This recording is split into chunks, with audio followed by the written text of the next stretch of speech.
there's an element of stubbornness. There's an element of feeling that I'm far too young for this to happen.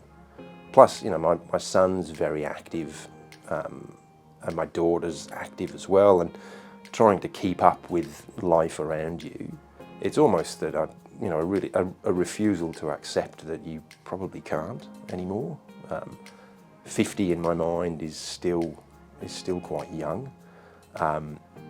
I think I knew back in 2019 that something really did need to change, but it's outdated. It's silly. That male stubbornness is just, it's dangerous. I've had one procedure in 2019, a follow-up procedure, and I'm still sitting here talking to you. But if my level of stubbornness doesn't change, I'm not going to be that fortunate next time.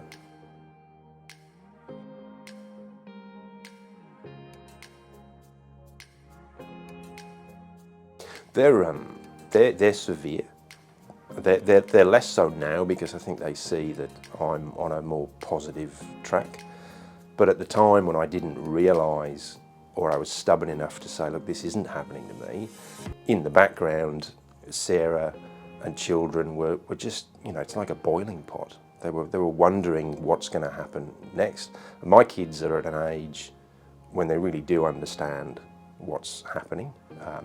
So it's traumatic for them to see their dad in that state. And I'm not kind of blowing it up out of proportion, but nobody really wants to see a loved one being carted off to hospital in an ambulance. And certainly from my perspective, I don't want to see my wife and children being so upset and traumatised by that.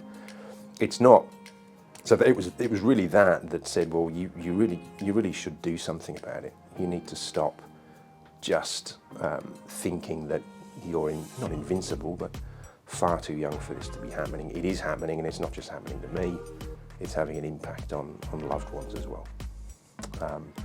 They're more positive now. They see me at least recognising that there's an issue, but we've got a long way to go.